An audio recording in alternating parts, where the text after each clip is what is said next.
The following are some of Aesop's best loved fables. The Goose with the Golden Eggs.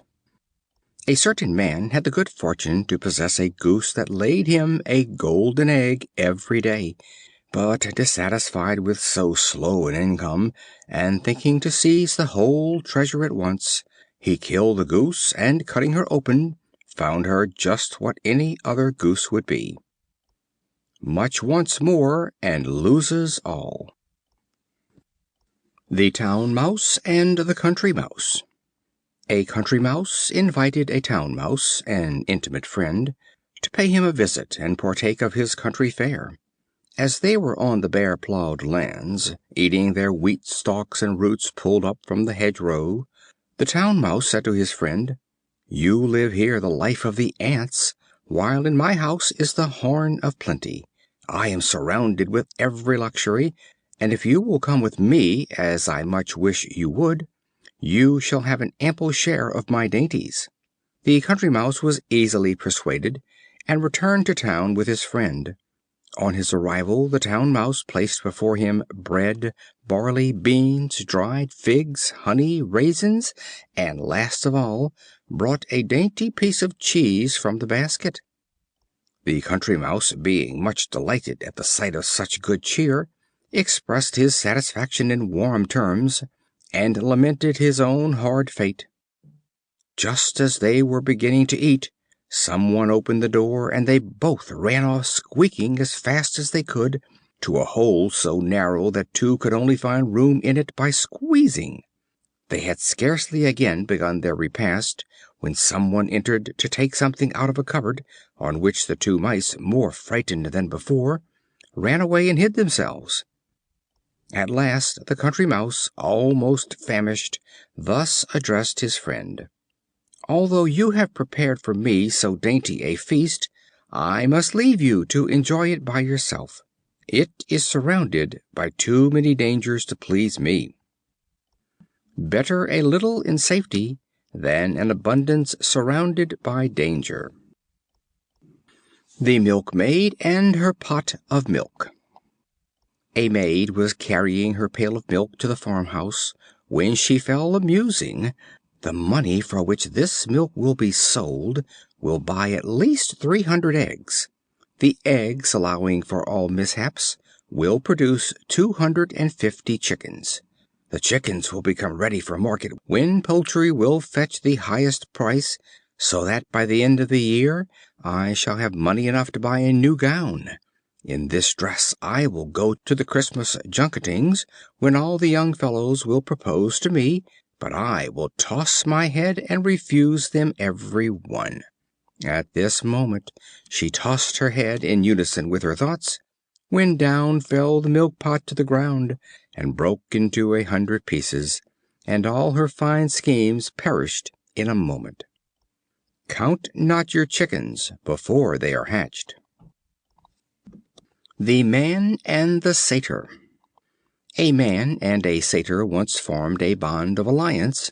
One very cold wintry day, as they talked together, the man put his fingers in his mouth and blew on them. On the Satyr inquiring the reason, he told him that he did it to warm his hands. Later on in the day they sat down to eat, the food prepared being quite scalding. The man raised one of his dishes towards his mouth and blew in it. On the Satyr again inquiring the reason, he said that he did it to cool the meat. "I can no longer consider you as a friend," said the Satyr. "A fellow who with the same breath blows hot and cold I could never trust. A man who talks for both sides is not to be trusted by either." The Mice in Council. The Mice summoned a council to decide how they might best devise means for obtaining notice of the approach of their great enemy, the Cat. Among the many plans devised, the one that found most favor was the proposal to tie a bell to the neck of the Cat, that the Mice, being warned by the sound of the tinkling, might run away and hide themselves in their holes at his approach. But when the Mice further debated who among them should thus bell the Cat, there was no one found to do it. Let those who propose be willing to perform. The Fighting Cocks and the Eagle. Two gamecocks were fiercely fighting for the mastery of the farmyard. One at last put the other to flight. The vanquished cock skulked away and hid himself in a quiet corner. The conqueror, flying up to a high wall, flapped his wings and crowed exultingly with all his might. An eagle, sailing through the air, pounced upon him and carried him off in his talons. The vanquished cock immediately came out of his corner and ruled henceforth with undisputed mastery. Pride goes before destruction. The Lion and the Mouse. A Lion was awakened from sleep by a Mouse running over his face. Rising up in anger, he caught him and was about to kill him, when the Mouse piteously entreated, saying, "If you would only spare my life, I would be sure to repay your kindness." The Lion laughed and let him go. It happened shortly after that the Lion was caught by some hunters, who bound him by strong ropes to the ground. The Mouse, recognizing his roar, came up and gnawed the rope with his teeth, and setting him free, exclaimed, "You ridiculed the idea of my ever being able to help you, not expecting to receive from me any repayment for your favor. But now you know that it is possible for even a Mouse to confer benefits on a Lion. No one is too weak to do good." The Crow and the Pitcher. A Crow, perishing with thirst, saw a pitcher, and hoping to find water, flew to it with great delight. When he reached it, he discovered to his grief that it contained so little water that he could not possibly get at it. He tried everything he could think of to reach the water, but all his efforts were in vain. At last he collected as many stones as he could carry, and dropped them one by one with his beak into the pitcher, until he brought the water within his reach, and thus saved his life. Necessity is the mother of invention. The Fox and the Crow. A Crow, having stolen a bit of meat, perched in a tree and held it in her beak. A Fox, seeing her, longed to possess himself of the meat, and by a wily stratagem succeeded. "How handsome is the Crow!" he exclaimed, "in the beauty of her shape and in the fairness of her complexion. Oh, if her voice were only equal to her beauty, she would deservedly be considered the queen of birds." This he said deceitfully, having greater admiration for the meat than for the Crow. But the Crow, all her vanity aroused by the cunning flattery, and anxious to refute the reflection cast upon her voice, set up a loud caw and dropped the meat. The Fox quickly picked it up, and thus addressed the Crow: "My good Crow, your voice is right enough, but your wit is wanting.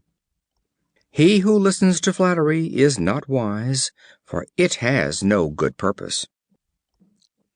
The Shepherd's Boy and Wolf. A shepherd boy, who watched a flock of sheep near a village, brought out the villagers 3 or 4 times by crying, "Wolf, wolf!" and when his neighbors came to help him, laughed at them for their pains. The wolf, however, did truly come at last. The shepherd boy, now really alarmed, shouted in an agony of terror, "Pray do come and help me, the wolf is killing the sheep." But no one paid any heed to his cries. There is no believing a liar, even when he speaks the truth. The Fox and the Grapes. A famished Fox saw some clusters of ripe black grapes hanging from a trellised vine. She resorted to all her tricks to get at them, but wearied herself in vain, for she could not reach them. At last she turned away, beguiling herself of her disappointment, and saying, "The grapes are sour, and not ripe as I thought."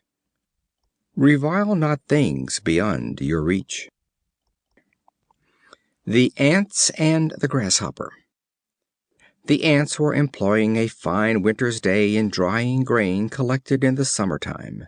A Grasshopper, perishing with famine, passed by, and earnestly begged for a little food. The Ants inquired of him, "Why do you not treasure up food during the summer?" He replied, "I had not leisure. I passed the days in singing." Then they said, "If you were foolish enough to sing all the summer, you must dance supperless to bed in the winter." Idleness brings want. The Fox and the Stork. The Fox invited the Stork to dinner, and provided nothing but a soup in a wide, shallow dish. This he could lap up with ease, but the Stork, who could but just dip in the point of his bill, was not a bit better. A few days after he returned the compliment, and invited the Fox, but suffered nothing to be brought to the table but some minced meat in a glass jar, the neck of which was so deep and so narrow that, though the Stork with his long bill could eat very well, all that the Fox could do was to lick the brims. Reynard was heartily vexed, but owned that he had been used as he deserved. Those who practice cunning must expect to suffer by it. End of Section 0.